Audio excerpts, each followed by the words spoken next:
The trailer came down the county road at 7 in the morning on a cold Tuesday in February, and Clara Marsh was already standing at the gate when it turned in from the highway. She had been up since 5. Not because the animals required her to be up at 5, they were not yet her animals, but because she was the kind of person who arrived before the thing she was waiting for, on the theory that being ready was a different condition from being present, and both were superior to being surprised. The trailer was old in the way that working equipment becomes old in Nebraska, which is to say it wore its history visibly. Dents along the lower rail from loading chutes that didn't quite line up. Paint faded to a color that had stopped being a color and become simply the absence of one.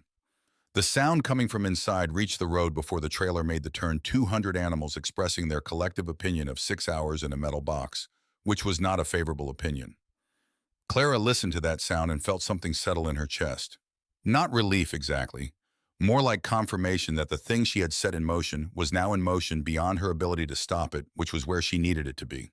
Clem Decker had pulled his truck to the gravel shoulder across the road. He farmed 350 acres east of the Marsh property and had been doing so for 16 years, long enough that he had developed the particular quality of attention that longtime farmers in Cass County applied to things happening on their neighbor's land. Not nosiness exactly, more like the professional interest of someone who understood that what occurred on adjacent ground could have implications for his own. He rolled his window down. The cold came in. He watched the trailer park alongside the south barn. When Clara came past on her way to help unload, Clem's voice carried across the road, with the flatness of a man delivering a verdict he considered obvious. 200 goats and no plan. I've seen that movie before. Clara stopped walking. She looked at him the way she looked at things she was deciding how much attention to give. I have a plan, she told him. I'm still refining it. Clem Decker looked at her for a long moment. Then he did what men who have decided something will end badly tend to do. He made sure his position was on the record before driving on. Clara went to help unload. What Clem didn't know, what she hadn't told anyone, was that the evening before, while she'd been checking water lines in the south barn for the third time, running her hand along the rebuilt siding, she'd replaced herself back in October. A letter had arrived from First Agricultural Bank. It was not a threatening letter, which made it worse in some ways than if it had been. It was a careful letter written in the measured language of institutions that have learned to deliver bad news without technically delivering it.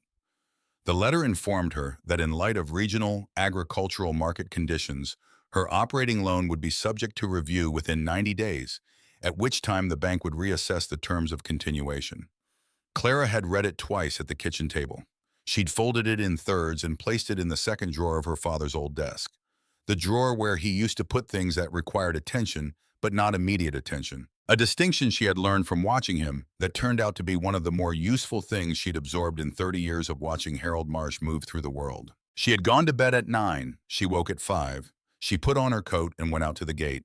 The Marsh farm was 214 acres in the southeast corner of Cass County, the kind of land whose history and the family that farmed it had become a single story told from different vantage points, depending on who was doing the telling.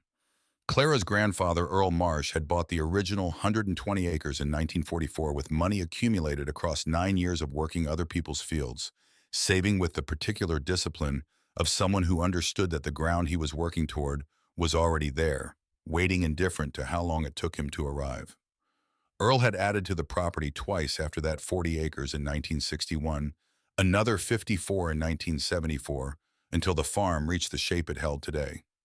He had died in 1989. Harold Marsh had run it after that, the same methodical way Harold ran everything until his death in the spring of 2018. Clara had been teaching high school biology in Omaha when her father died. 12 years in the classroom. She knew the material the way you know things you've taught repeatedly, not just the facts but the structure underneath the facts, the way one process implied another, the way systems revealed themselves if you were willing to look at them as systems rather than collections of parts. She came back to the farm because there was no one else, and because she discovered when she actually thought about it clearly, the farm had always been the fixed point she was measuring distance from, no matter where she lived. She was 39 when she returned. She was 42 now. 3 years was enough time to have learned the land and not enough time to have stopped learning it. The flat sections in the south and west, the parts that had been in corn and soybeans through Harold's tenure and his father's tenure. Before that, she had continued in the same direction. because continuing was easier than changing, and she had needed easy in the first year, while she was also learning what she didn't know, which turned out to be more than she'd expected despite the 12 years of biology and the 39 years of paying attention. The northeast corner was different. 40-some acres of limestone outcrop rising from the flat in a series of shelves and cracks, cedar timber on the upper ridges, scrub oak and brush in the draws, soil thin where the rock came to the surface. The kind of ground that had never been plowed in anyone's memory because the limestone was too close and the soil too shallow, and the machinery required to do anything productive with it would have cost more than the productivity it generated. 3 generations of marshmen had called it the rock pile. The county assessor's records described it as marginally productive pasture land, which was the official version of the same assessment.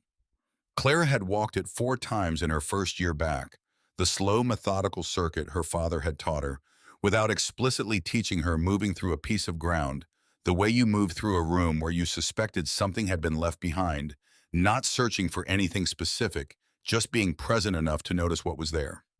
She had written in her notebook after the 4th walk, northeast corner. Limestone outcrops, primarily northwest-facing exposure.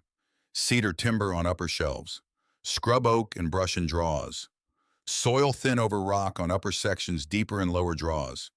Temperature noticeably cooler in draws than surrounding ground. She had written that last observation twice with no particular reason at the time, beyond the fact that it seemed worth noting twice. She hadn't known yet what she was going to do with it.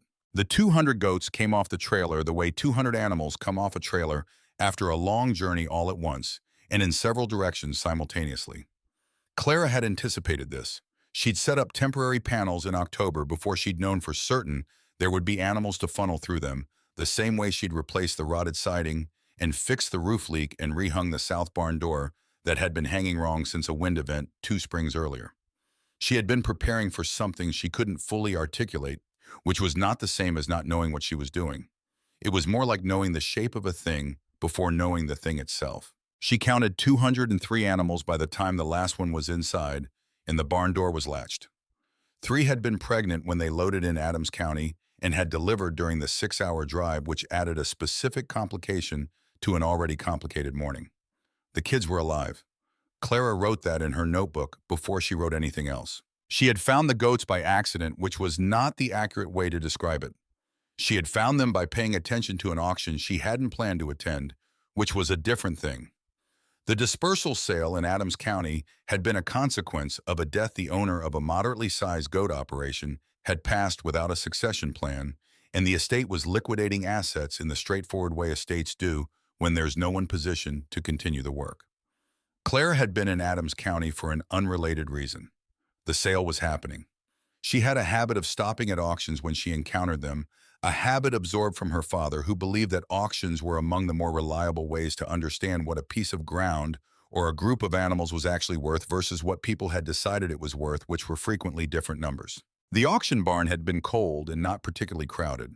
The buyers who'd made the drive were there for specific things, the equipment in good condition, the registered animals with documented production records, the parts of the estate that represented clear value in a clear form. The 200 goats in question were not in that category. They were in the category of things that looked like problems because they were thin, rough-coated, a number of them moving with the subtle irregularity that indicated foot problems gone unaddressed. Several of the older does were visibly pregnant in the way that added to rather than subtracted from their apparent complications. Clara stood in that auction barn and looked at those animals for a long time before the bidding opened. She looked the way she'd learned to look in 12 years of teaching biology at structure, rather than surface at what the organism was, rather than what its current condition said about it. The bone structure of the animals was good. She could see that even through the roughness of their coats, even through the weight loss that had happened over a year of inadequate management following a death that had disrupted the operation's entire rhythm. The eye quality told her things. Eyes in stressed animals showed the stress, but they also showed the animal underneath the stress if you knew how to separate those signals. These were not bad animals. They were good animals that had been managed badly for approximately a year. And the difference between those two things was the difference between a problem and a situation. A situation was something that changed with time, attention, feed, and basic veterinary care. She bid when the bidding opened. The other buyers in the room looked at her with the particular curiosity reserved for people doing something that appears to make no sense. She won the lot at a price that reflected the animal's current condition rather than their underlying value, which is how auctions work when the room has already made a decision about what it's looking at. She called a transport company from the parking lot. She gave them the address of the Marsh Farm in Cass County. She drove home. On the drive back 2 hours on the highway, with the flat Nebraska winter moving past the windows, in its undramatic way she ran the numbers in her head. Not the optimistic version of the numbers. The real version, what the veterinary costs would look like.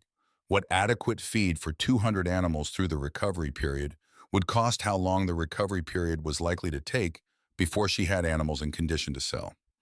She ran those numbers against what remained in her operating account, against the line of credit she'd been managing carefully since her second year on the farm, when she'd understood that careful management of the line of credit was the difference between having flexibility and not having it. The math worked if the animals recovered as she believed they would. It didn't work if they didn't. She drove the rest of the way without adjusting her speed. The south barn had taken 4 months of weekends and evenings. 3 sections of siding replaced. The roof patched above the northwest corner where water had been getting in since before she came back. The south door rehung correctly for the first time in years. Fresh straw across the entire floor in a depth that would matter for animals in compromised condition arriving in February. Water lines run and tested. Feeders positioned according to a configuration she'd worked out on paper across several evenings at the kitchen table, adjusting for 200 animals rather than the smaller numbers she'd run through the space. Initially reconfiguring again when she accounted for the social dynamics of a herd that had been stressed and would need time to reestablish its own internal order. The barn was ready. The animals were not in the sense of being orderly about their arrival, but she had not expected orderly. Dr. Bet Calloway arrived on Thursday of the first week. She had been doing large animal work in Cass County for 20 years, which meant she had seen most of what the county's farms produced in the way of situations requiring a veterinarian. And she had developed the particular quality of someone whose initial reaction to a new situation was assessment rather than judgment. She spent 4 hours moving through the herd with Clara, examining, treating, advising, occasionally pausing to look at an animal from multiple angles before saying anything about it. At the end of those 4 hours standing near the waterline, with the herd settling into its early evening rhythms around them, Bet's assessment came out simple and direct. These are better animals than they look. Clara had heard that before. She had said it to herself in the Adams County auction barn, but hearing it from someone who examined large animals for a living made the confidence in her original assessment feel more solid. "I knew that when I bought them," she said. Betty looked at her. "You knew that before the vet confirmed it." Clara considered this for a moment. "I thought I knew it. Now I'm more sure." Bet asked about the plan for the northeast corner, and when Clara described her intention to open that pasture in March, Bet raised her eyebrows slightly. "The rock pile," she said. "There's enough browse in there to justify moving them." Clara looked out through the barn door toward the eastern property line, invisible in the February dark. "Enough to start," she told Bet, "and I want to see what they do when I let them in." The 2 weeks that followed were triage in the organized sense, systematic, prioritized, documented. Clara worked through the herd, beginning with the animals in worse condition and moving toward those that needed only maintenance. The same logic she applied to most things, which was to address what was most urgent before addressing what was merely important. 15 animals required veterinary attention beyond what she could provide herself. Bet came back for those. The others responded to the straightforward interventions of adequate feed, clean water, dry bedding, and the removal of the stressors that had been compressing their condition for the better part of a year. She watched them. She had always watched animals the way her father had taught her to watch them, slowly from multiple angles without a predetermined conclusion to confirm. Harold Marsh had believed that animals told you things if you gave them enough time to tell them, and that most of the mistakes people made with livestock came from moving too fast past the information the animals were offering. Clara had absorbed this approach without being explicitly taught it, the way children absorb the methodologies of parents who practice them consistently. And she'd found in 12 years of teaching biology and 3 years of farming that it was as applicable to biological systems of any kind as it was to the specific case of a herd settling into new management. The morning she planned to open the northeast corner for the first time, she walked it alone first. This was also something she had learned from Harold, though she'd watched him do it without understanding why until she began doing it herself. You walk the ground before you put animals in it. Not to check it, she checked it, many times knew the fence lines, knew where the limestone came closest to the surface and where the draws collected moisture, but to be present in it as itself before it became something else in relation to the animals she was about to introduce. The northeast corner in early March was what it always was. In that season, the limestone outcrops gray in the flat morning light, the cedars dark against a sky that couldn't decide between winter and not winter, the scrub oak bare the brush in the lower draws, beginning the first tentative suggestions of bud. The rock had a particular quality in that light that Clara had noticed on her earlier walks but couldn't fully characterize. It looked held, like it was holding something. She had her notebook. She recorded the temperature differential again, the draws noticeably cooler than the surrounding exposed ground, and found herself writing it for the third time, across 4 visits, still without a clear articulation of why it kept demanding to be noted. She put the notebook in her coat pocket. She went to open the gate. The goats came through without hesitation. This was the first thing she noticed, and she noticed it precisely because she'd been prepared for the opposite. New spaces typically produced a specific behavior at thresholds, a pause, a testing of the boundary, the lead animals moving partway through and stopping to assess before the rest followed. It was a pattern so consistent across her experience with animals that its absence registered immediately. These animals went through the gate as if they knew where they were going, the older does moving first with a purposefulness that looked less like exploration than like return. Clara stayed at the fence. She opened her notebook to a fresh page. Within 15 minutes, the herd had spread through the corner in the efficient way goats worked, browse ranging sampling, moving the younger animals following the lines established by the older ones. But the oldest doe in the herd, a gray-muzzled animal with a split in her left ear from some old injury, the one Clara had been watching specifically because the oldest animals in any herd carried information about patterns that the younger ones hadn't accumulated yet, did not range. She moved directly and without deviation to the base of the limestone outcrop on the northwest face of the corner and stopped there. She pressed her nose to the rock and held it there. She was not grazing. She was not browsing the vegetation at the rock's base, which was sparse but present. She was doing the thing animals do when they are investigating something with their primary sense, standing still, applying sustained attention through smell to something that was telling them something the rest of the context was not. Clara wrote in her notebook, split northwest, limestone face, stationary nose to rock, not grazing, not browsing, sustained investigative behavior. First entry into new pasture, unusual. She watched for another hour. Most of the herd behaved as expected, working the browse sampling, various vegetation moving through the corner. In the systematic way goats work new ground. But a cluster of the older does 5, then 6, eventually 7, kept returning to the northwest face of the limestone.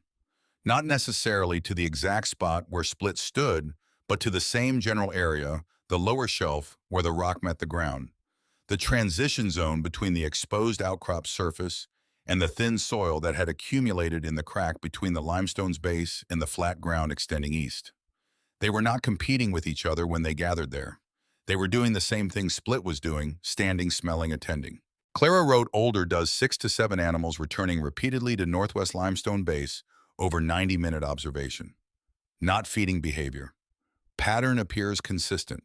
Investigative. She went back to the barn. She fed the herd in the south section, checked the water, latched the gate.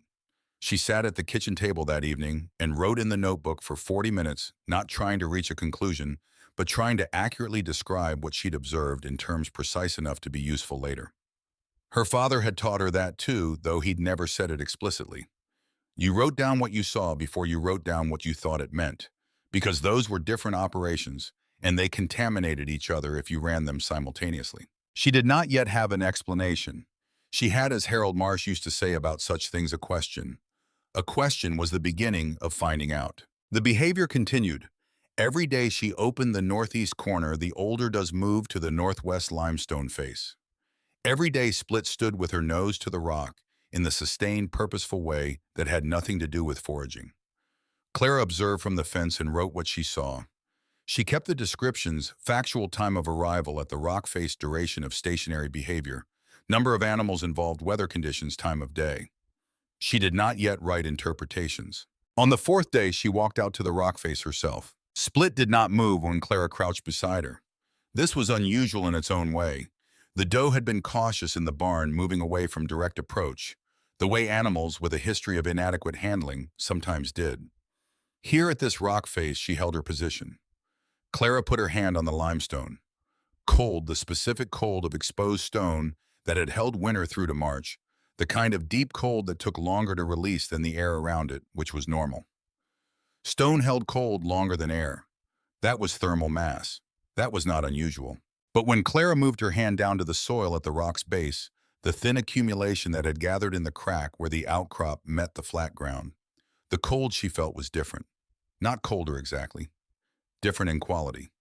The rock above it was cold, the way surfaces were cold in winter, variable, responsive to sun and shade, to the ambient temperature oscillating through the cycles of a Nebraska March that couldn't fully commit to either season. The soil in that crack was cold the way something was cold when it was being held at a consistent temperature from below. Stable, uniform, the same regardless of the hour or the recent weather. Clara stayed crouched for a long moment with her hand in the soil at the limestone's base. 12 years of teaching biology. She knew what stable temperature in a system indicated. It meant something was regulating it, something below the surface that maintained its own temperature more consistently than the surface environment above it, and that conditioned the surface above it accordingly. Underground systems did this. Aquifers did this. Water moving through rock maintained temperature better than the rock above it, better than the soil above the rock, because moving water carried thermal consistency from deep, stable sources. A spring or a water-bearing fracture in limestone expressing at the surface would produce exactly this kind of anomaly, a zone of stable, consistent coolness at the exact point where the underground system approached closest to the surface. She looked at Split. The doe had not moved. Her nose was still at the rock. Clara went back to the kitchen and got her father's journals. There were 32 of them, composition notebooks identical to the ones Clara used herself, stored in a box in the study in chronological order. Harold had kept them across the length of his tenure on the farm, beginning the year he took over from Earl and ending sometime close to the end of his life. She had read portions of them in her first year back, dipping in when she had a specific question about a field or a pasture, using them the way you used reference material rather than the way you read a document someone wrote for you. There had been too much in the journals to absorb alongside the simultaneous work of learning the farm and managing the grief and figuring out what kind of farmer she was going to be in a landscape her father had occupied for decades. She had been dipping rather than reading. She had been taking what she needed and returning the rest to the box. She pulled the 1971 journal. The year appeared throughout her father's notebooks as a reference point for difficult summer's drought year, measuring stick the benchmark against which subsequent dry years were calibrated. She found the July section and began reading through Harold's shorthand, the economical notation he used when he was recording observations rather than narrating events. July 12th. Cattle have been going to the northeast corner every afternoon. Not the south pasture, not the creek, timber, the rock pile specifically. They stand at the base of the big limestone shelf on the northwest side. I watched for an hour today. Not grazing. Standing. The only explanation I can arrive at is smell. They're detecting something. The rock is dry on the surface, but the soil at the base doesn't feel right. Temperature is off for July. Might be nothing. July 19th. Cattle still at the rock every afternoon. Spoke to Dad about it. He said his father mentioned a spring somewhere in that corner when they bought the land in 1944, something about old stonework from before the Brenner family left. Said it was probably covered over. I don't know if that's accurate history or if Dad is filling gaps with what sounds plausible. We'll try to ask him again. July 24th. I can feel the temperature difference through my boots when I stand at the rock base. 20 degrees cooler than the surrounding pasture, maybe more. This is not normal ground behavior in July in Nebraska. I don't have time to pursue this properly this summer. Writing it down. Clara read those entries 3 times. Then she sat at the kitchen table with the journal open in front of her and read them a 4th time. I don't have time to pursue this properly this summer. Writing it down. He had written it down. That was what he had done with it. Written it down in July of 1971, put the notebook on the shelf at the end of that season, and let decades accumulate on top of the observation. while the drought ended and the cattle found water elsewhere, and the urgency that had made him notice dissolved back into the ordinary pressure of farming. 50 years. The journal had sat in the box in the study for 50 years with that entry in it. Clara closed the notebook. She didn't do it gently. She sat in the kitchen in the afternoon quiet of an early March day.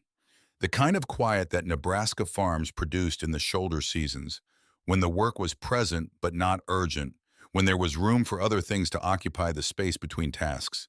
And she felt something that wasn't grief exactly and wasn't anger exactly, but occupied the territory between them. Her father had seen this. He had stood at that rock face in July of 1971 and felt the same anomaly she'd felt with her hand in the soil. He'd spoken to Earl about it. He'd recorded a reference to old stonework, to a spring, to something that predated the Marsh family's ownership of the land. He had written it down. He had gone back to the farm in the summer, in the decades that followed. He had never gone back to the rock pile with the specific intention of finding what the cattle had been pointing toward. He had not had the time, or he had had other things that took the time, or the urgency had faded when the cattle moved on and the drought broke, and what remained was a notebook entry that required a context to become meaningful, and he'd never found that context. She opened the journal again. She read the July 24th entry one more time. The anger she'd felt for a moment, not at him, she understood, but at the shape of how things get left undone, at the way urgency subsides and the undone things stay undone, and the information stays in the notebook on the shelf until someone comes along with a different context. That anger settled into something more useful. She opened her notebook to the current page. She wrote the date. She wrote what she'd observed at the rock face across 4 days of watching. She wrote what she'd felt in the soil when she crouched beside Split. She wrote what her father had written in 1971. She drew a line between the observations. Then she went out to the barn and got the old rebar probe. Harold had kept it in the tool room, a piece of half-inch rebar bent into a handle at the top, the kind of tool that farmers use to check soil depth and consistency, to locate buried obstacles before driving equipment over them, to read the subsurface without having to excavate it. Clara had found it in her first month back and kept it for the same purpose. She took it to the northwest limestone face the following morning when the herd was in the south section and the northeast corner was quiet. She worked along the base of the outcrop, pressing the rebar into the ground at intervals, reading what she found. Most of the time rock within 4 to 5 inches. The soil was thin here and the limestone was close to the surface. No surprises there, consistent with what she knew about this section of the corner. She moved along the base, pressing reading through her hand, marking the pattern in her memory. At the point where Split had been standing most consistently, not an exact spot, more like an area of 2 or 3 square feet where the doe's presence had been heaviest. Across multiple days, the rebar went through the surface layer, hit rock, and then when Clara applied lateral pressure, it did something different. It slipped. The tip slid off the edge of something and dropped 2 more inches before stopping. She pressed straight down again, same point. Rock. She angled slightly east, same point. The rebar slipped again, dropped again, the same 2 inches, the same quality of movement that told her the tip was passing through an edge rather than the surface of something solid. Then, and this required stillness to detect, required the kind of attention she had been practicing for months. She felt through the metal shaft the faintest vibration. Not a sound, a transmission. Something below the rock, conducting something upward through the rebar, and into her hand, the way struck metal carried its note through whatever it contacted. She stayed crouched with the rebar pressed into the ground for a long time. The March wind moved the cedars on the upper shelf. Split stood 20 yards away in the south section, watching her with the patient attention of an animal that had already made its decision and was waiting for the slower party to catch up. Clara marked the spot with a forked stick pushed into the soil. She paced the distance to the northeast corner post and to the east fence line, recording both measurements in her notebook using the same reference points her father had used when he'd needed to locate something on the farm's irregular terrain. She took the rebar back to the tool room. She went inside. She called the county extension office. Gil Ramsey had been working Cass County for 14 years. He had the quality of someone who had absorbed most of what the county's farmers could tell him about their land and was still capable of being surprised by it, which Clara had always considered a reliable indicator of a person worth talking to. She described what she had observed, the behavior of the older does at the Northwest Limestone. faced the temperature differential at the rock's base, the rebar test, and what it had told her father's 1971 journal entries, and the reference to old stonework in a covered spring. She described all of this in the order she'd encountered it, rather than the order she'd want to present it to someone she was trying to convince, because she wasn't trying to convince anyone, she was trying to find out. Gil was quiet for a moment after she finished. His voice came back measured the way it came back when he was treating something as worth treating seriously. "You want to know whether there's a spring under that limestone?" Clara told him that was the second question. The first was whether it was possible, and the third was how to establish it without damaging anything in the process of looking. Gil asked whether anyone had drilled or excavated in that corner before. She told him not to her knowledge, that the corner had been written off as unworkable for as long as the farm had been in the family. "There's a man in Plattsmouth," Gil told her. "Name is Walter Voss. He does historical water structure assessment, old spring chambers, hand-dug wells, the 19th century stonework that people find and don't know what to do with. I'd call him before you do anything physical." Clara wrote the name. She asked Gil whether he'd seen this before, animals locating water sources through behavior. "Cattle especially, but goats too," he said. "They can detect water through soil, through rock in some cases, if the source is close enough to the surface and the conditions are right. Most of the time, when a farmer thinks an animal is doing something significant, it turns out to be something simple." He paused. "Sometimes it doesn't." She told him her father had noted the same behavior with cattle in 1971. There was another pause longer. "Call Walter Voss," Gil said. She called Walter Voss that afternoon. He answered on the third ring with a voice that had the particular quality of someone accustomed to being called about things that other people had run out of explanations for. She described everything the same account she'd given Gil, with the addition of the rebar results and the specific measurements she'd taken. Walter was quiet through most of it.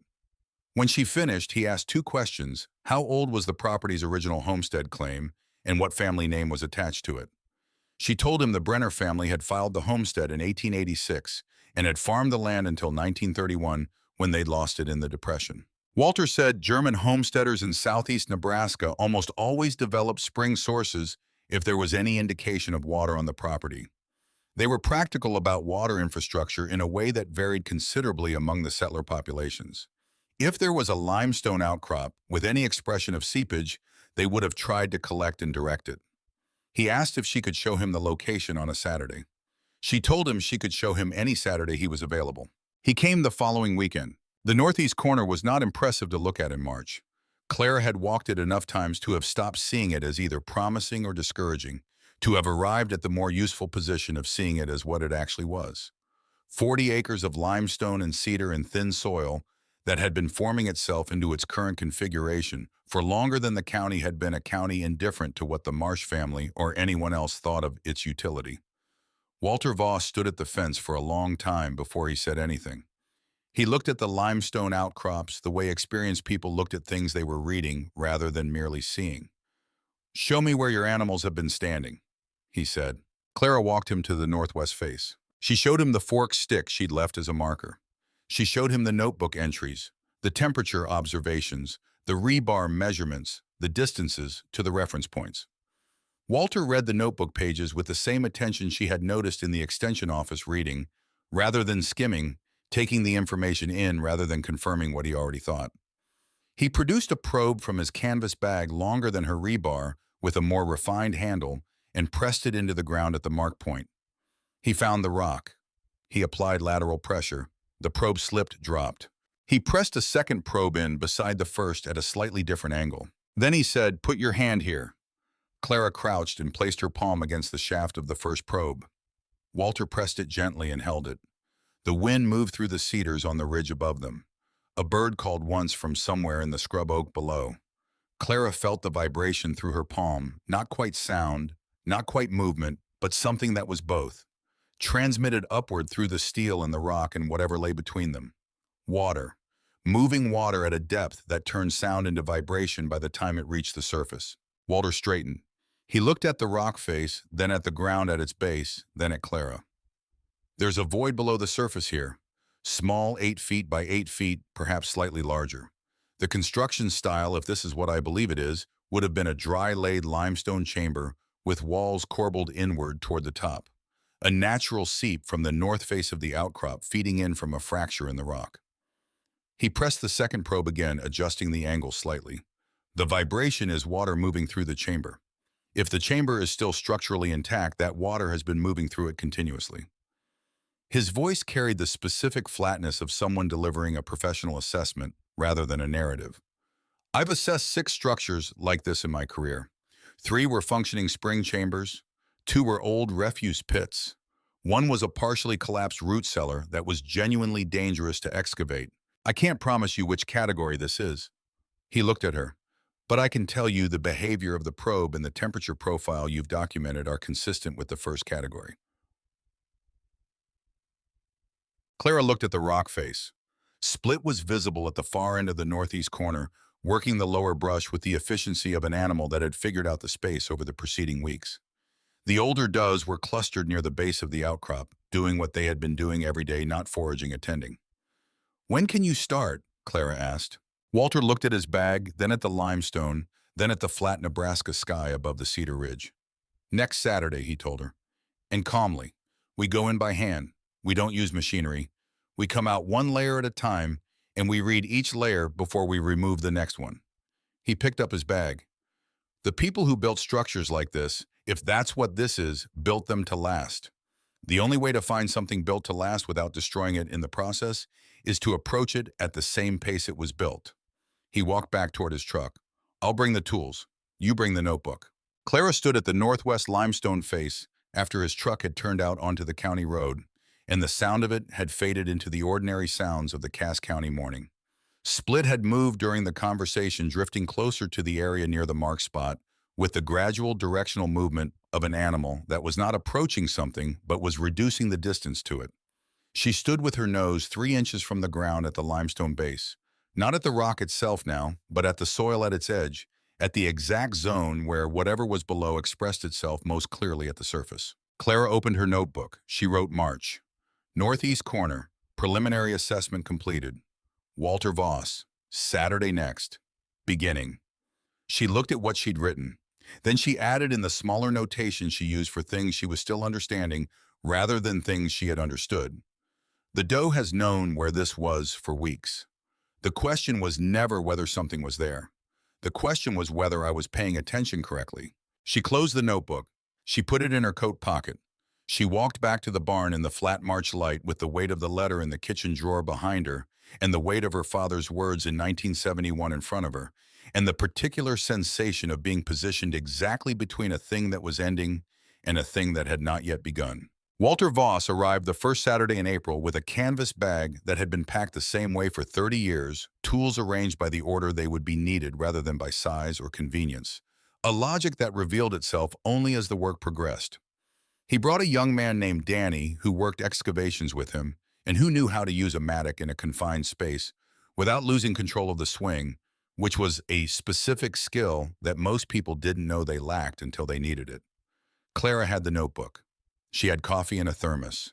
She had been at the northeast corner since 6:30 before either of them arrived, not doing anything in particular except being present in the space while it was still only itself. In the 2 weeks between Walter's initial visit and the first Saturday of excavation, Clara had opened the gate to the northeast corner every morning at the same hour. The herd moved through. The older does arranged themselves at the northwest limestone face within the first 20 minutes. Split took her position at the mark point. The observations she recorded across those 14 days were becoming less a record of unusual behavior and more a record of consistent behavior, which was a different thing because consistency was data in a way that novelty was not. Novelty said something happened. Consistency said something was true. The nights told a different story. The operating account had been declining at a rate she'd calculated and recalculated enough times that the numbers had lost their power to surprise her without losing their power to keep her awake. Feed costs were running 18% above her initial projection, partly because the animal's recovery required more supplemental nutrition than she'd budgeted for, and partly because the February commodity prices had moved in the wrong direction after she'd committed to her numbers. Veterinary costs were on track, but on track meant money out the door, and money out the door against the backdrop of the bank's 90-day letter meant the arithmetic she'd run on the drive back from Adams County was still holding just barely in the way that things hold when they're being held at the edge of their tolerance. She had started waking at 3 in the morning and finding herself at the kitchen table with the light on the notebook open, not to observations but to numbers. The pen making small marks that amounted to the same calculation, arrived at slightly differently each time. Not panic she had not reached. Panic had decided at some early point in those late February nights that panic was a condition she was not going to permit herself because it consumed exactly the cognitive resources she needed for everything else. But awareness. The clear, specific awareness of someone who understood that the thing they were attempting had a margin. The margin was not wide, and the next several months would determine which side of it she landed on. Clem Decker stopped by on a Wednesday in the third week of March. He pulled his truck alongside the fence where Clara was standing. She was at the northeast corner again in the position she occupied most mornings during her observation window, rolled his window down against the cold, looked at her, looked at the field, looked at the cluster of older does, at the rock face, looked back at her. "You've been standing at that fence every morning this week," he said. Clara kept her eyes on the herd. Most mornings. Clem seemed to consider whether this constituted a sufficient explanation. He decided it didn't. Waiting for what? Clara turned her head slightly toward him. "I'm not sure yet."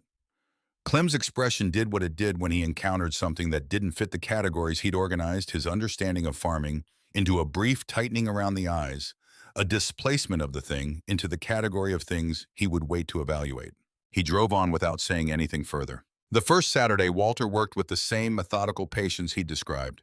He began not at the marked point, but 6 inches to its left, removing the surface layer by hand, reading what each successive layer revealed before removing the next. Danny worked to his right, opening the same depth of ground in the same incremental way. Clara worked behind them both, following Walter's direction about where to move displaced material, what to hold steady, what to watch for. The morning went quiet around the work.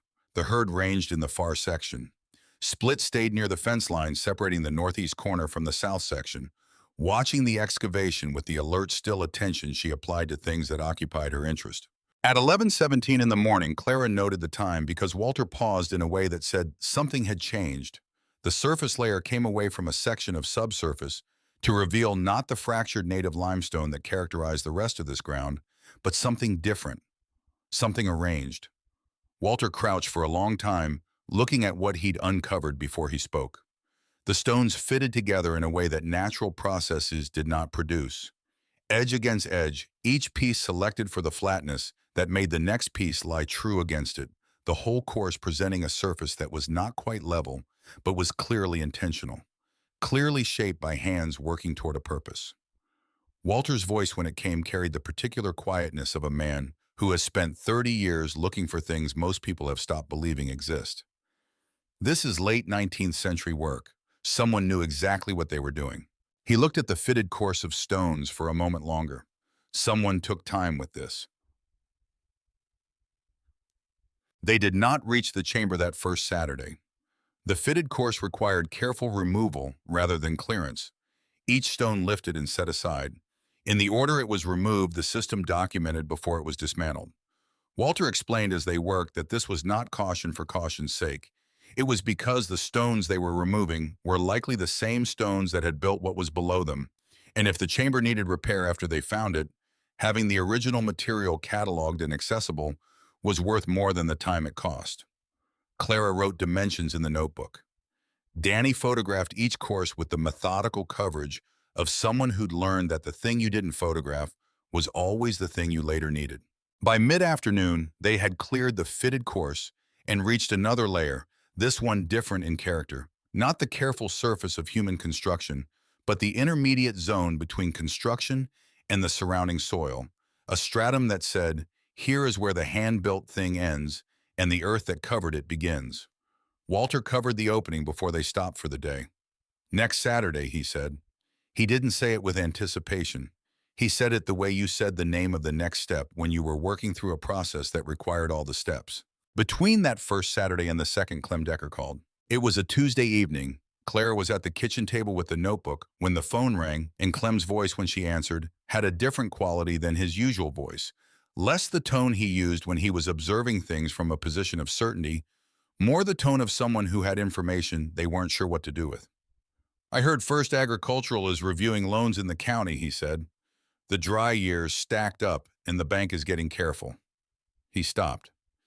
There was a pause in which he seemed to be deciding something. You doing all right over there? Clara set her pen down. She had not intended to say what she said next, had not made a decision to say it, had in fact been operating on an assumption that she would not say it to anyone until there was something more concrete to say it about. But the question came from a real place, and real questions sometimes got real answers. I need this to work, Clem. She heard him take a breath on the other end. He didn't offer reassurance, which she appreciated because reassurance would have been a different kind of dismissal than the ones he'd offered before. He said, all right. He hung up. It was, Clara thought, the most useful conversation they'd had in 3 years of neighboring. The second Saturday began with frost on the limestone that hadn't been there the previous week, a reminder that the season's commitment to spring was still conditional. Walter arrived at the same time as the first Saturday, Danny alongside him. They uncovered what they'd protected and began clearing the intermediate layer. Clara worked with them, her movements calibrated now to the pace Walter set, which was not slow for the sake of slowness, but slow for the sake of not missing what was there to be found. An hour into the work, the layer came away in a section near the northwest corner of the excavation and revealed beneath it the edge of something that was unambiguously constructed. The corbelled wall. Walter stopped. He looked at the revealed section for a long time without moving long enough that Clara became aware of her own heartbeat in a way that didn't happen during ordinary work.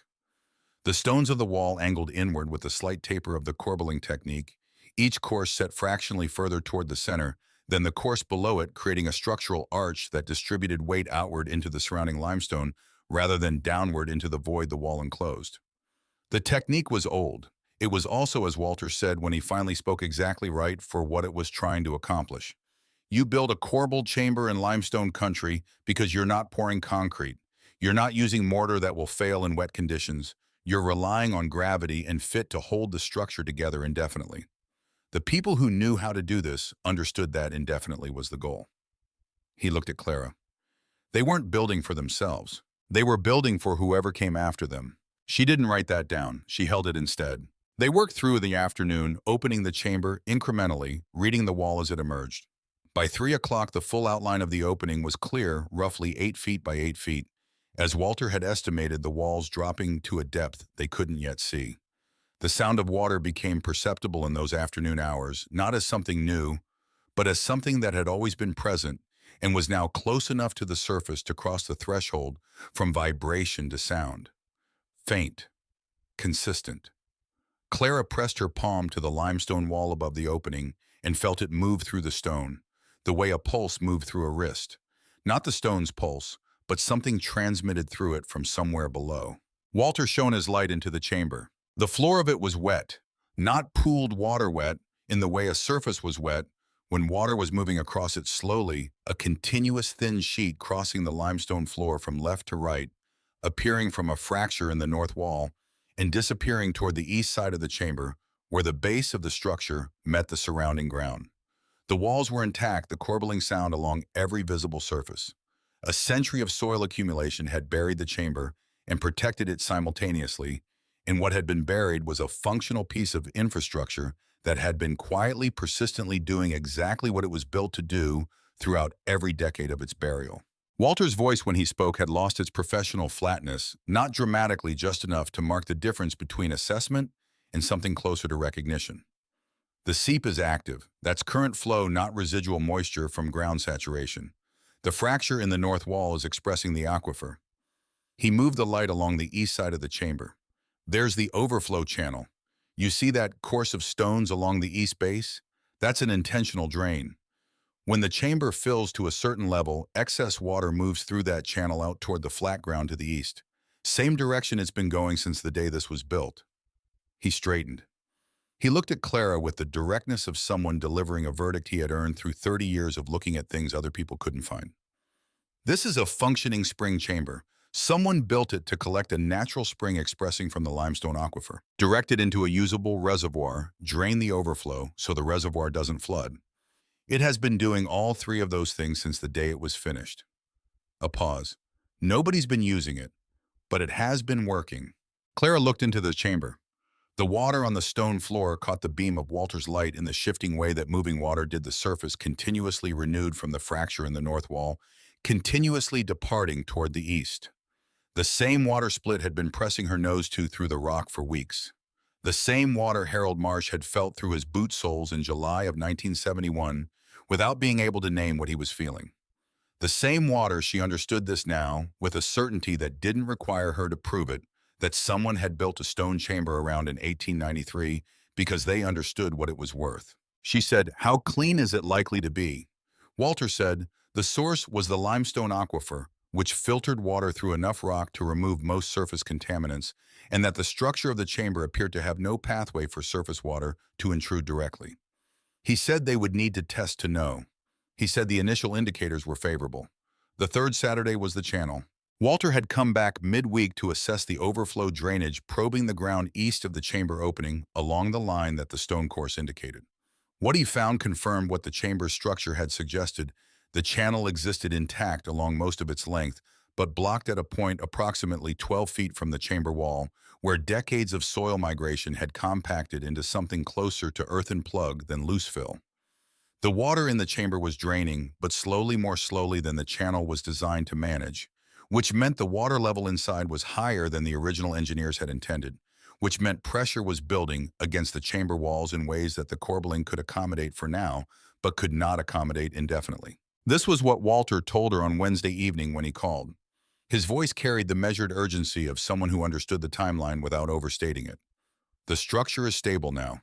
If we clear the channel before the spring water table rises, and it will rise through April as snowmelt works through the limestone, the chamber will manage the flow the way it was designed to.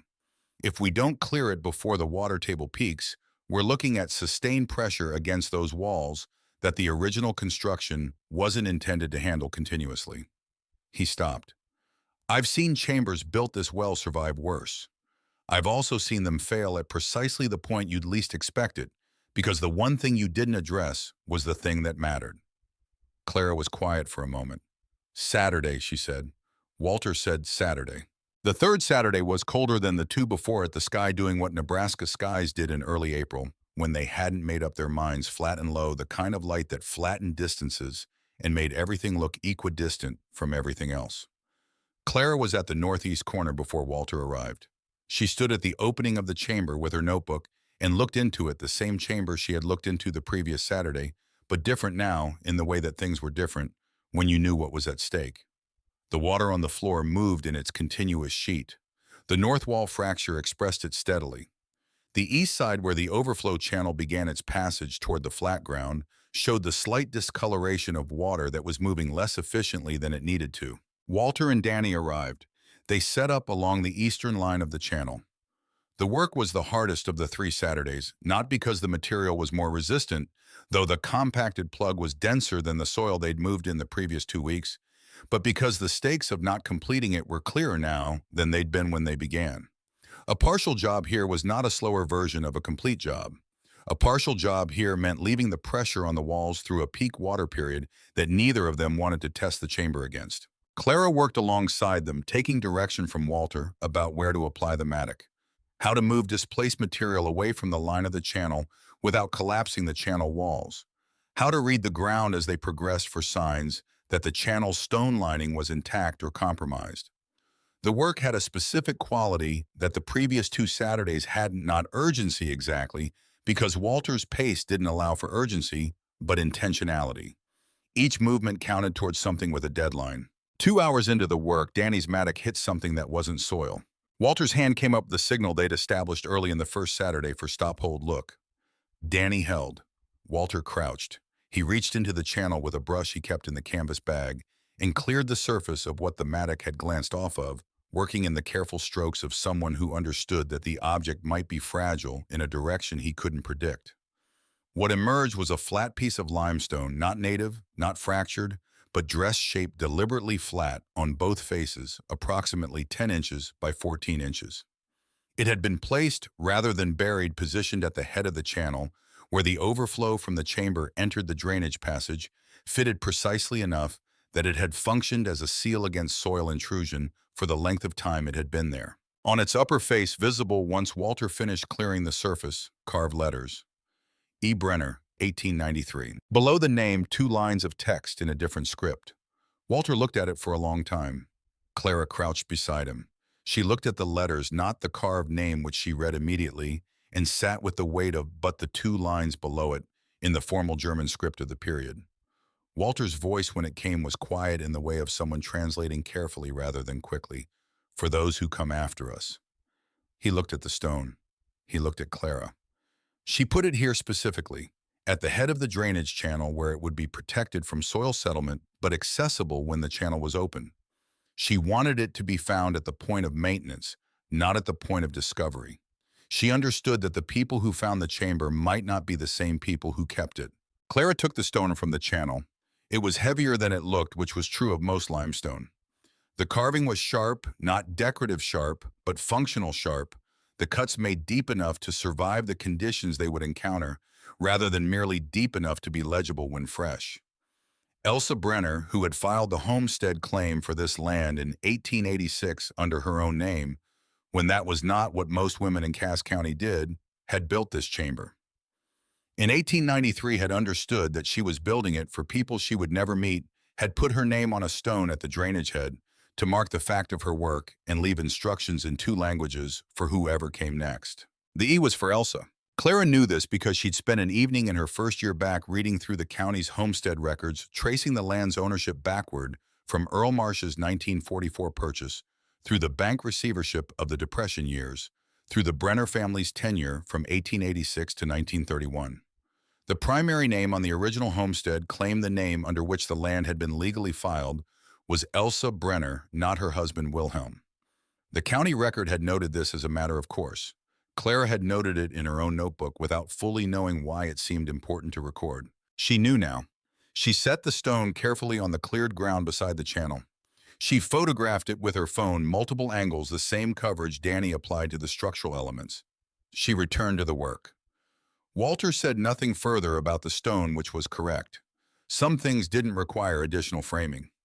By late afternoon, the plug was clear. The moment the last significant obstruction was removed, a section of compacted soil approximately the size and density of a poured concrete block that had accumulated at the narrowest point of the channel passage, the change in the chamber was audible. The sound of water moving through the overflow increased from its suppressed, reluctant note to something cleaner, more continuous, more like what a system working at its design capacity sounded like, rather than one working against its own blockage. Walter shone his light into the chamber from above. The floor was still wet, still expressing from the north wall fracture, still moving east. But the thin margin of standing water that had been accumulating above the floor's natural drainage began to drop. Slowly, then steadily finding the channel and following it out toward the flat ground, the way water followed every available path to wherever gravity was calling it. They stood at the channel's eastern terminus and watched. The water emerged from the ground in the way springs emerged, not dramatically, not with any announcement, just as a presence that hadn't been visible, and then was moving across the surface of the flat ground in the thin sheet that gravity shaped, and the ground absorbed gradually over the first 20 or 30 feet of its passage. Walter's voice had returned to its professional register. The overflow prevents the chamber from backing up. The chamber prevents the seep from dispersing and being lost to evaporation. The channel directs surplus water to usable ground. 3 functions, 1 integrated system. He paused. Simple engineering. The kind of simple that takes years to understand. Clara was looking at the point where the water emerged. The light was going.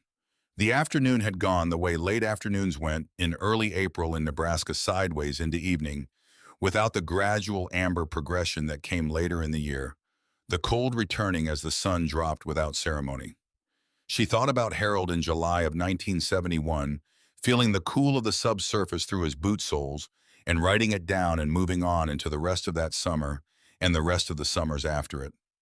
She thought about what it would have meant to him to be standing at this channel terminus in this light, watching this water move. She thought about the anger she'd felt when she read his July entries.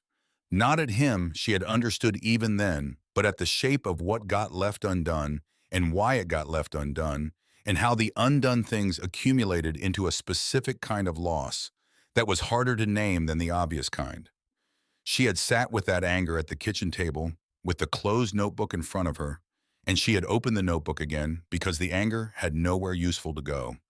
And the next page of Harold's account of 1971 was still there waiting to be read, containing whatever it contained regardless of how she felt about the one before it. Walter began packing the canvas bag.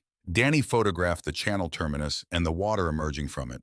Clara took the carved stone and wrapped it in the cloth she'd brought for that purpose. She had brought it that morning, without telling anyone she'd brought it without being certain she'd need it, acting on a preparation instinct that had long since become indistinguishable from her ordinary way of moving through the world. She carried it back toward the barn in the failing light. At the gate to the northeast corner she stopped. Split was at the fence line, not at the northwest limestone face, not at the chamber opening, but at the closest point of the fence to where Clara was standing.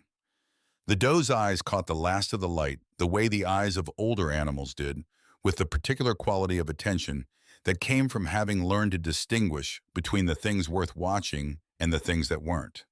She had moved from her position near the chamber at some point during the afternoon's work, repositioning toward the gate, while Clara had been focused on the channel, closing the distance between them the way the doe had been closing it incrementally since the first day in March, when Clara had crouched beside her at the rock face and the doe had held her ground. Clara stood at the gate. The carved stone was in her arms. The water was moving in the channel behind her, directed for the first time in decades by the passage Elsa Brenner had engineered and Clara had restored. She looked at Split. The doe looked back. Neither of them moved for a long moment. In 30 years of working with her father on this land, Clara had absorbed the understanding that animals sometimes knew the location of things. Water shelter, the specific patch of ground that would be dry when the rest was wet, in ways that preceded any human knowledge of those same things. Not because animals were more intelligent in the ways that word usually meant, but because they were attending to the information that was available to them through senses humans possessed more feebly and trusted less completely. Harold had said it once in a way that stayed, "An animal doesn't have the luxury of deciding not to believe what it smells." He'd said it about something else entirely. He'd been talking about a sick cow he'd found because the rest of the herd had been avoiding her pasture section before any visible symptom appeared. But the thing he was describing was the same thing Clara had been watching in the northeast corner for weeks. Split had known there was water behind that rock. She had known it in February when she walked through the gate without hesitation before Clara had mapped the temperature anomaly, or found the journal, or tested the ground with the rebar. She had been standing at the source of it since the first day, returning to it with the consistency of an animal expressing a fact rather than a preference. The understanding came from the person. The knowledge came from the animal. The two things were not the same thing, and you needed both. Clara went inside. She put the carved stone on the kitchen table. She sat down. She opened the box of Harold's journals and found the last volume, the one she had been setting aside, in the way she'd been setting aside all of them since her return, taking what she needed and deferring the rest. And she turned to the section she had not yet read. The final months of her father's account. The pages where the handwriting changed slightly in the way handwriting changed when the hand behind it was tired, in a way it had not been tired before. She did not find what she was looking for on the first pages she turned to. She found it toward the end. She read it once. She sat with it for a long time. The carved stone on the kitchen table caught the overhead light, the way dressed limestone did. Flat, certain, declaring itself by simply being what it was. Outside, the water that had been held inside a limestone chamber for the better part of a century moved through the channel Elsa Brenner had built for exactly this purpose, into the flat ground east of the outcrop, losing itself gradually into the Nebraska earth in the direction of the setting that had already happened. Clara set Harold's journal down beside the carved stone. She did not open the notebook. She did not write anything. She sat in the kitchen in the specific quality of silence that followed the arrival of a thing you had been moving toward without knowing you were moving toward it. The thing that reorganized everything that had come before it into a sequence, rather than a collection. The thing that turned the map of the past into a set of directions you could now see had always been pointing here. She would write it tomorrow. Tonight she sat with it. The morning after the third Saturday, Clara woke at 5 without the alarm, which was not unusual, but she did not go to the gate. She sat at the kitchen table with Harold's journal open to the page she had found the night before the carved stone, still where she'd left it beside the notebook. the two objects occupying the table together in a way that felt less like coincidence than like completion of a sentence that had taken decades to finish. She read the passage again in the morning light. Harold's handwriting in that final journal was different from the handwriting in the 1971 volume, not dramatically, but in the way handwriting changed when the hand was reporting on things it knew rather than things. It was still figuring out a quality of settledness in the letter forms that the earlier notebooks didn't have. He had written this in the autumn of 2017, 8 months before his death, in the section of the journal that covered the farm's operational notes for the season. It was not a letter. He had not written it as communication. He had written it as record in the same notation he used for everything else, which was why it landed the way it did, not as something performed for her, but as something she had found because she was in the right place at the right moment to find it. Clara will come back to this place. She will be the one to run it after me because there is no one else, and because she is the one who should, which are two different reasons that happen to point the same direction. She knows how to look at a thing without deciding what it is before she's seen it fully. I didn't teach her that. She came with it. What I gave her was the habit of writing things down, which is the only way I know to make sure that what you notice doesn't get lost in what comes next. The one thing I have not been able to give her is the northeast corner. I've always felt there was something there that I didn't find something from before us, something the ground has been holding since before Earl bought the land. I didn't have the time, or I chose other things with the time I had. I don't know which of those is the true accounting. She will see it differently than I did. She may find it. I think she will find it if she watches the animals. Clara sat with that for a long time. The anger she'd felt reading his 1971 entry, the specific compressed anger of realizing he had seen the signs and left them on the shelf, had a different shape now. Not gone. Transformed. He had known he was leaving something undone. He had written that knowledge down in the same notebook where he wrote the operational details of the farm's final season, the way he wrote everything down with the understanding that the record outlasted the person keeping it. He hadn't told her directly. He wouldn't have. That wasn't how Harold Marsh communicated the things that mattered most to him through direct speech. He communicated them through the notebooks, through the habits he modeled, rather than name through the accumulated record of a man who believed the world made more sense on the page than it did in the moment of living it. She understood now that the notebooks were not a record he'd kept for himself. They had always been for whoever came next. The water test results came back 10 days after the third Saturday from the extension lab in Lincoln. Clara opened the envelope at the kitchen table on a Thursday evening. The herd settled in the south barn, the spring running in the northeast corner in the darkness outside. The results were clean. Not marginally clean, not clean with qualifications, but clean in the specific way that water expressing from a deep limestone aquifer was clean, when there was no pathway for surface contamination to intrude the mineral profile of water that had been filtered through enough rock to arrive at the surface as something closer to medicine than problem. High calcium, high magnesium, the mineral composition that livestock did particularly well on the kind of water that supported bone density in growing animals that supported production. And does that supported the general condition of a herd in ways that showed up slowly but showed up clearly. The flow rate was modest. Walter had told her to expect that, and he had been correct. The aquifer expressed through the fracture in the chamber's north wall at a rate that would not replace a drilled well for household use, that would not irrigate anything, that would not transform the northeast corner into something it was not. What it would do, what the numbers confirmed it would do, was supply the stock water needs of the animals rotating through the northeast pasture across the dry months that Nebraska summers reliably produced. In a year with average rainfall, the spring was a convenience. In a dry year, the kind that had been stacking up across the region with the consistency of something that intended to continue the spring, was the difference between hauling water and not hauling water, between the operational cost that came with trucking water to remote pasture sections and the operational zero that came with water already there. Clara wrote the results in the notebook. She wrote the flow rate, the mineral analysis, the date. She wrote northeast corner water supply confirmed viable. Stock water applications sufficient for rotating herd through summer. Test results filed. Then she drove to Plattsmouth. Walter Voss kept his office in a building that had been several other things before it became an office.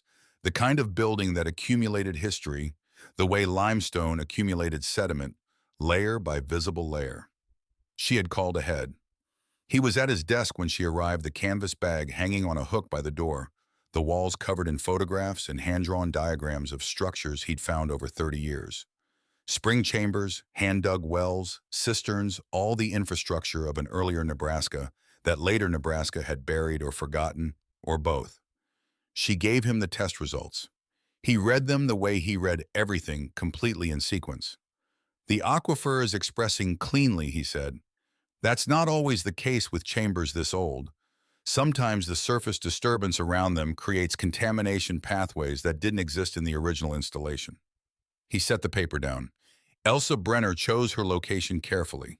Clara said she'd like to have the chamber registered with the County Historical Preservation Office. Walter looked at her. "I was going to suggest that," he said. "Some things need to be in the records so they can't be lost a second time." She filed the paperwork the following week. The County Historical Preservation Office was in the courthouse building in Plattsmouth, a room with tall windows, wooden floors, worn soft by a century of foot traffic. The specific institutional quality of a place that understood its function was to maintain the record rather than to make it. The woman who handled the filing was named Nora Sundqvist. She had the focused, undramatic attention of someone who processed significant things as a matter of routine, which was the only sustainable way to work in an office where significant things arrived regularly and required the same careful documentation, regardless of whether the person filing them was moved by them or not. Nora came to the farm on a Tuesday in June. She photographed the chamber from every angle with a professional camera, measured its interior dimensions, documented the corbelling technique on each wall, noted the fracture point in the north face. She photographed the overflow channel. She photographed the terminus where the water emerged into the flat ground to the east. She spent 20 minutes with the carved stone that Claire had brought back inside after the third Saturday, cleaning it carefully, with the brush she carried for exactly this purpose, photographing it in natural light and shadow from 3 different distances. Her voice, when she finally spoke about it, carried the specific quality of professional interest that stopped just short of the more personal thing it was adjacent to. The carving depth is intentional. She knew this would be underground. She cut deep enough that the letters would survive the conditions. She looked at Clara. She wanted her name to be legible when it was found. Clara said, "She wanted the people who found it to know who built it." Nora looked at the stone for another moment. "That's going in the report exactly as you said it." The registration was completed by the end of June. The spring chamber had an official record in the County Historical Archives.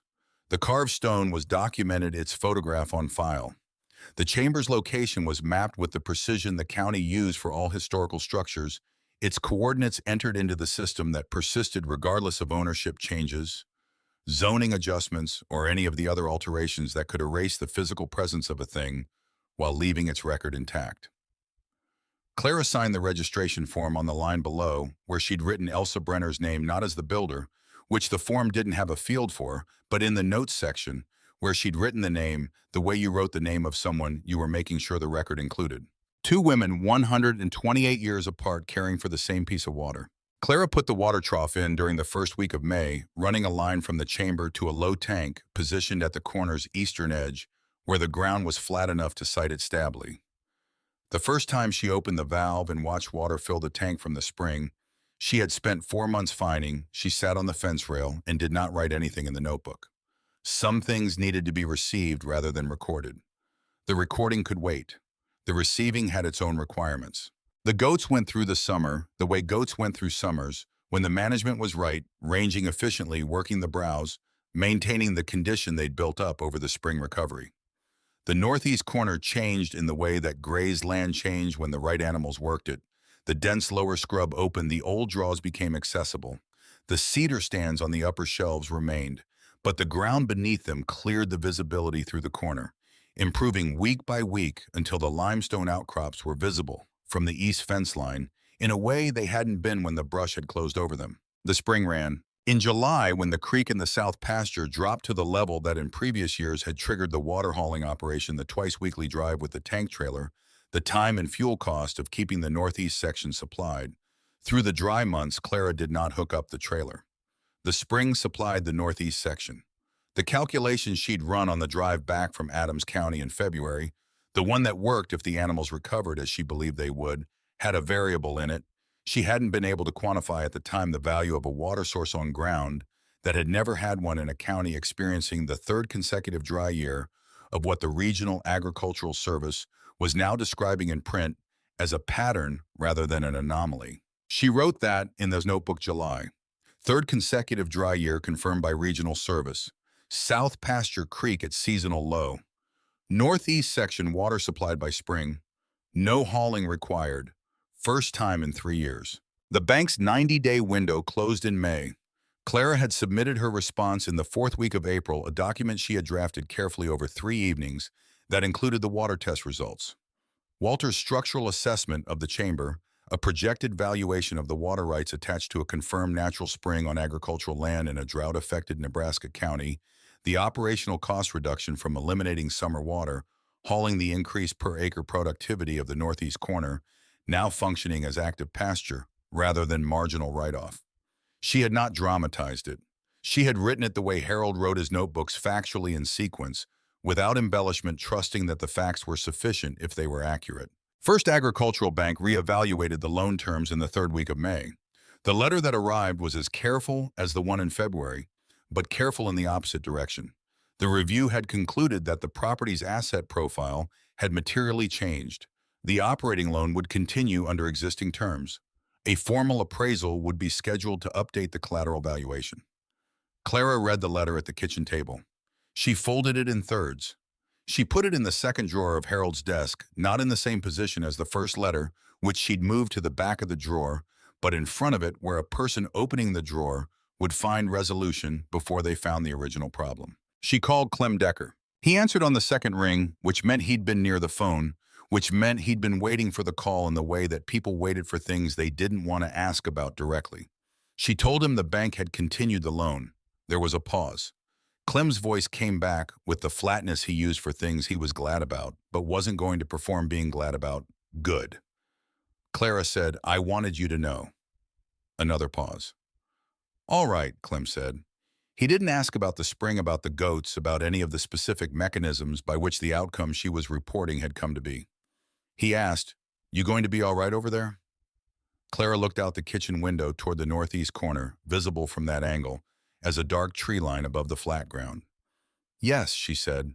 It was the first time in 3 years she'd said it with the specific weight of certainty rather than the lighter weight of intention. Dr. Bet Calloway came for a routine herd check in August. She moved through the animals with the same assessment she'd applied in February. But the February animals had been a different version of themselves, the stressed, compromised, rough-coated version that Clara had seen potential beneath. The August animals were the potential. Betty worked through the herd in the late morning light, checking condition scores, examining hooves, assessing the does that had been pregnant in the spring and had kidded in May. At the end of the check, she washed her hands at the barn tap and accepted the coffee Clara brought out, the two of them standing near the fence with the herd ranging behind them. "These are different animals," Bet said. Clara shook her head. "Same animals, different conditions." Bet looked at her. "Your father used to make distinctions like that." Clara said, "He made a lot of distinctions. Some of them I didn't understand until recently." Bet was quiet for a moment. "He used to say that if you couldn't hear what an animal was telling you, you were probably not listening at the right time." Clara looked at her coffee. "He said it often enough that I absorbed it without knowing I had." Bet's voice came back with the kind of simplicity that landed hardest. "That's how the best things get passed down. Not as instruction, as habit." Gene. The fall sale happened in September. Clara sold 60 animals, a third of the herd. The ones whose production profiles indicated they'd peaked, the ones whose condition had recovered, but whose underlying structure didn't match what she was selecting toward as she began to understand what she was building in the northeast corner over time. The sale price per animal reflected what the animals actually were, rather than what they had looked like in February, because the Adams County auctions logic operated in the other direction. When the animals were in good condition, it captured value rather than leaving it on the table. The proceeds from the September sale covered the initial purchase cost, the veterinary expenses, the feed costs for the full recovery period, the materials for the water line to the trough. The ledger, which had been a document of sustained deficit since February, reached zero in the last week of September, then crossed it. Clara closed the accounting notebook. She opened the other one. She kept Split. This had not been a decision she made in September. It had not been a decision she made at a specific moment at all, more like a position. She arrived at gradually, the way the herd had arrived at the Northwest Limestone face on the first day, without hesitation, but not without a process that had preceded the arrival. The economic case for keeping Split was weak. The doe was old, her production years behind her, her replacement value modest. The case for keeping her did not fit in the ledger. Clara had long since stopped trying to put it there. Some things belonged in the other notebook, the one where she kept what she was still understanding, the running account of the things that mattered in ways the accounting categories couldn't accommodate. She wrote Split, kept, northeast corner, healthy. Nora Sundquist called in late September to confirm that the Chamber's entry in the county historical record was finalized. The Preservation Office had assigned it a formal designation as a 19th century agricultural water structure of regional historical significance. The Elsa Brenner attribution was in the record. The carved stone was documented with photographs in the county archive. Nora's voice on the phone carried the satisfaction of someone whose work consisted of making sure things were not lost, who had added one more thing to the side of the ledger that said "not lost." The record is permanent now. Whatever happens to the property over time, the chamber is in the system. Clara said, "That's why I filed it." Nora said, "Most people don't think that far ahead." Clara said, "Someone taught me that the record outlasted the person keeping it." A pause on the line. "Your father," Clara said. "Him, Elsa Brenner, both in different ways." Clem Decker drove past in the first week of October, slowed at the northeast corner, pulled to the shoulder of the county road. Clara was in the far section checking fence, and she saw his truck stopped and she walked over. They stood on opposite sides of the road in the October morning, with the corner visible behind her, the open brush, the accessible draws, the limestone outcrops visible in a way they hadn't been when brush had grown unmanaged across them.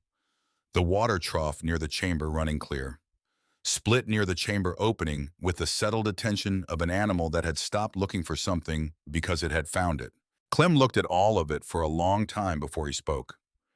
"That structure in the northwest section," he said. "What is it?" Clara told him.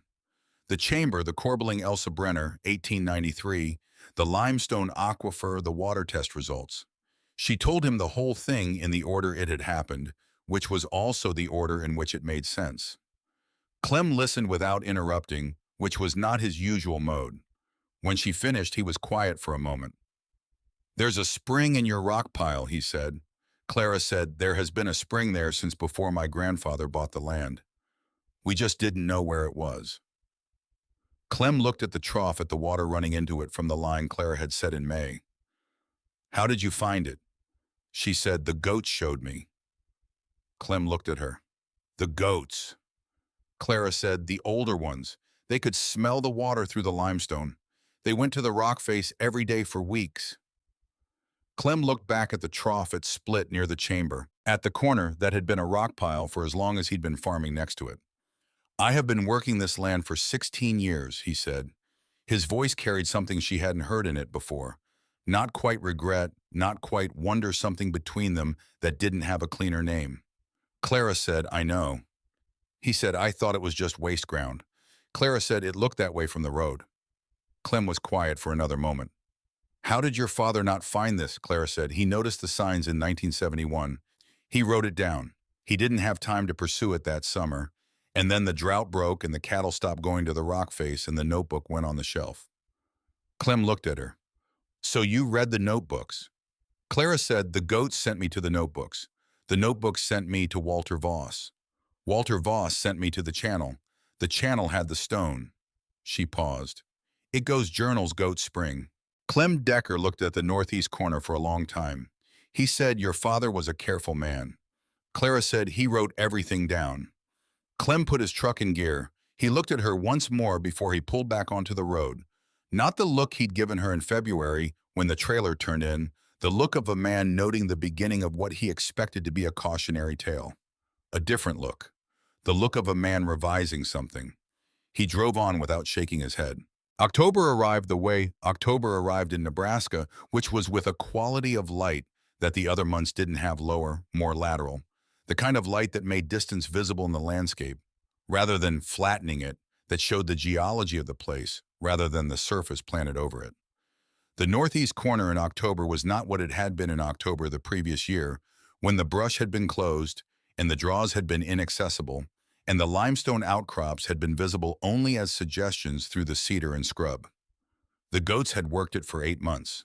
The lower vegetation was managed, the upper cedar stands intact, the ground between them opened in the way that good grazing management open ground, not stripped, not damaged, restructured. More itself in a way than it had been when it was overgrown. Clara walked it on an evening in the second week of October. She walked it the way she walked it now, which was different from the way she'd walked it in her first years back, not as assessment, not looking for problems or planning interventions, but as something closer to the relationship her father had maintained with the marsh ground across 4 decades of daily contact. Not ownership exactly, more like ongoing conversation. The land said things at different times of year, in different light, in different conditions of moisture and temperature and growth, and the person who was paying attention heard different things in different seasons. October said things that March didn't say. The limestone outcrops in the low afternoon light had a specific legibility, the strata visible in the exposed faces, the history of their formation readable to someone who'd spent 12 years teaching geology as part of the biology curriculum, the long time of the place pressing through the short time of human occupation. She reached the northwest section as the light was going amber. The chamber access cover Walter had fitted a hinged limestone slab balanced on a simple frame, functional, rather than decorative, designed to protect the opening while allowing monitoring without requiring tools to open, sat level and latched in the cleared ground above the chamber. The trough beside it held water that had come through the aquifer from somewhere deep in the limestone formation below the surface of Cass County, the same water that had been moving through that formation since before the county had a name emerging, through the fracture in the north wall of a chamber built by a woman who had understood that what she was finding was worth the work of making it findable for everyone who came after her. Split was near the chamber, not at it, not in the posture of searching, not with her nose pressed to the rock, the way she'd stood at the northwest face in March, when the thing she was attending to was still behind an obstacle.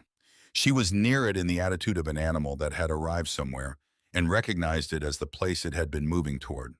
Settled. The gray of her muzzle caught the October light. The split in her left ear was the same split it had always been, the old scar that Clara had noticed in the Adams County auction barn as a marker for the oldest animal in the lot, the one she had watched most carefully on the drive home, because the oldest animal in a stressed herd was always the one with the most information about the herd's actual character. Clara stood at the fence and watched her. She thought about Elsa Brenner in the autumn of 1893, in the weeks after the chamber was completed and the drainage channel was cut, and the carved stone placed at the head of the overflow. What had Elsa done when the work was finished? Had she stood somewhere on this ground in an October light, not very different from this one, looking at what she'd built? Had she understood that the act of carving her name into the stone at the drainage head was an act of communication aimed at a person she would never meet? In a future she could not see clearly, who would need the information the stone contained at precisely the moment they opened the channel. She had understood it, Clara thought. The depth of the carving said she understood it. You didn't cut that deep because you were leaving a note. You cut that deep because you were writing a permanent thing. She thought about Harold in the Octobers of his tenure on this farm. 30 of them, 30 iterations of this specific light moving across this specific ground. He had walked the northeast corner. He had noted the temperature anomaly in 1971 and written it down. He had carried the knowledge of something unresolved through the decades after that, the knowledge that had become a note in his final journal. I think she will find it if she watches the animals. He had not said it to her directly. He had put it in the record, which was the same thing and not the same thing. And Clara had found it at the right moment to receive it, not in her first year back when she was too busy learning the farm to know what she was looking for. Not in her second year when she had the farm, but not the animals, but in her third year, with 200 goats in the south barn and a letter from the bank in the drawer, and Split pressing her nose to the limestone in the northeast corner on the first day of March. The chain of it, Elsa Brenner building for the people who came after her. Harold Marsh watching and writing and leaving a record that required the right person to be ready to read it. Clara buying 200 compromised animals because she could see what they were beneath the surface of what they looked like, then watching what those animals did in a new space rather than telling them what to do in it, then following where they led rather than deciding in advance what there was to find. None of it had been inevitable. Any link could have broken. Harold could have not written the 1971 entry, or Clara could have not gone back to the journals or the goats, could have been the kind of animals who didn't express what they knew through their behavior. Or Clara could have been the kind of person who saw unusual animal behavior and explained it away rather than following it toward its source. The chain held because the people in it were the kind of people who wrote things down and read things carefully and watched animals without deciding in advance what they were watching. She went back to the barn. The evening work was the same as any evening water checked, feeders filled, gate latched. The ordinary rhythm of a farm that was working. She had learned in 3 years that the ordinary rhythm was what you were protecting when you did the extraordinary thing. The spring, the chamber, the channel, the filing at the county office, all of it was in service of the morning after morning of the ordinary work continuing. The special thing was never the point. The point was the sustainability of the daily thing. Inside, she made coffee. She sat at the table with the notebook. The carved stone was on the shelf now where she'd put it after bringing it back from the county office. Following Nora's documentation visit, not prominently displayed, not hidden, positioned in the matter-of-fact way of something that lived where it lived, because that was the right place for it.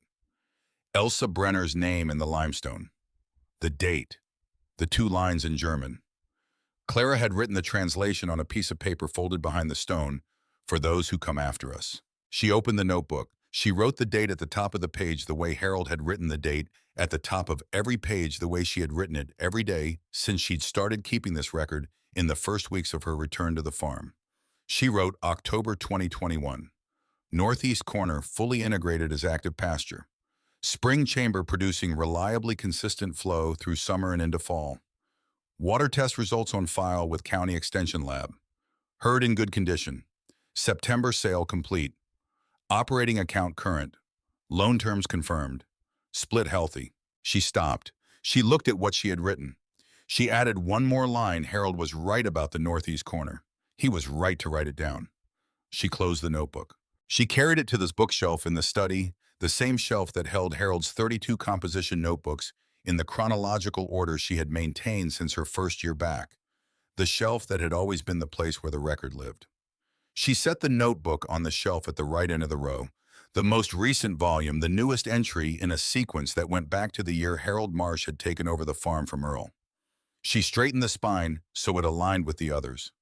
On the front cover in the handwriting she'd had since high school, she had written before she ever made the first entry, year 3.